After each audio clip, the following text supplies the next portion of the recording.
Thank you, Mr. Speaker. Well, this is the final sitting day before Christmas. Last year on the final sitting day, Dr. Manju Varma released her report on systemic racism in New Brunswick with recommendations. And 1 year on, the Premier has still not responded to Dr. Varma's report, even though she called for quarterly updates to report out on progress implementing her recommendations. In the meantime, incidents of racism are growing in our province. Anti-Indigenous racism, anti-Semitism, Islamophobia, transphobia, anti-Black racism. Just last week, Mount Allison's Black Resource Centre was the target of vandalism and hate speech. A year ago, Dr. Varma called on the government to develop a clear, strategic plan to combat hate and discrimination. Can the Premier tell this House why he still has no plan to combat hate? Minister of Post-Secondary Education, Training and Labour. Thank you for the question, Mr. Speaker. And actually, I'm really happy to rise today to talk about this.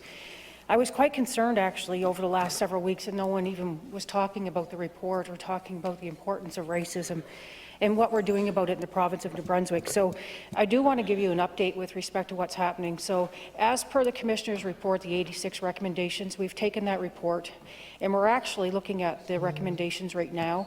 We have composed an intergovernmental department group that's going to be looking at data across all of our government departments. That's one of the things that we don't have right now, and this is very important to the people that are suffering from the impacts of racism. You know, when we look across hiring practices, for an example, how many people do we have right now in the province of New Brunswick that is working for GNB that are Indigenous? How many are Black? How many are newcomers? These are the things that we're looking at right now, and I'm pleased to report that as part of this intergovernmental department working group, we're actually collecting data right now. Thank you, Minister. The Deputy, the Member for Fredericton-South and Leader of his Party. Well, Mr. Speaker, after a year, they're starting to look at the recommendations, but there's still no one at the provincial level responsible for overseeing the dismantling of systemic racism in this province. It won't happen without it. Dr. Varma clearly called for this government to create a body with someone at level of a deputy minister to oversee the dismantling of systemic racism across government, across Crown corporations. I know of a Black teacher whose life has been damaged by the racism he was subjected to on the job in the education system and by the wholly inadequate responses of his supervisors. I know of an Indigenous woman who worked for MB Power whose life has been ruined by the racism she experienced on the job and then by the inadequate response of her superiors. And then there is the systemic racism that exists in the justice and healthcare systems that she identified in her report. Why has the Premier failed to create a body to dismantle systemic racism across this government and its Crown corporations? Minister of Post-Secondary Education, Training and Labour. Thank you, Mr. Speaker, and I do appreciate this question, and there's no doubt about it, systemic racism is real. There's no doubt about the fact that it actually does have a massive impact on those who suffer from it. But one of the things that I would like to make sure that everyone's clear on in this House and across government is this. We've got 86 recommendations. If you look at the first one, for an example, which says something to the effect of educate the public servants or government-facing individuals with respect to the root cause or the analysis in terms of the definition of systemic racism. That's assuming that if you take educated people and you make them understand what the definition of racism is, that they will no longer be racist. So these are recommendations, and I think it's important for people to understand that we need to get to the root cause. What is the root cause of systemic racism? And that is a reason why we're making sure that our approach is data-driven. Once we get that data, we can start looking at the root cause analysis and making changes so there's real impact with respect to this file and the people who are suffering from this every single day in this province. Thank you. The Member for Fredericton-South and Leader of his Party. Mr. Speaker, we know the Premier doesn't care about data, and apparently he doesn't care about the damage that hate and racism is doing to individuals and their families in this province, to their communities that they're part of, and to society at large in New Brunswick.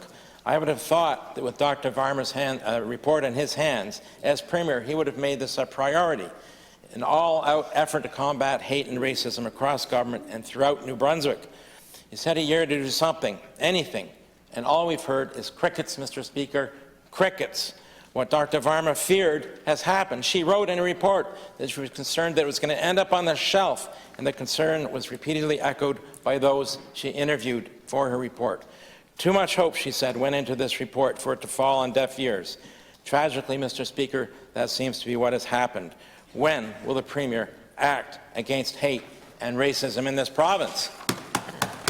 Minister of Post-Secondary Education, Training and Labour. Thank you for the question, Mr. Speaker. And once again, you know, it's great to stand up in this House and make lots of flourishing statements with respect to what your opinions are. But at the same time, I want to remind everyone here, we do not have any data in the province of New Brunswick with respect to what's happening with respect to this issue. We've got 86 recommendations. There's nothing in those recommendations that would indicate, if you implemented one of them, what the impact on racism is going to be. That is a problem, and that is why we need the data, because we need to measure ourselves in terms of whether we're actually making any progress. And that is what we're doing right now. And PEDAL is actually responsible for this. And I can tell you, we are going across government departments. We're going to do an exercise in gathering this data. I will come back in and I will talk to the House about this. And I think everyone in this House knows that this is something that is very near and dear to me, because it actually impacts all the people that I work with respect to immigration and my personal family. So you can rest assured, I will be back in here talking about this. We are taking it very seriously. Thank you.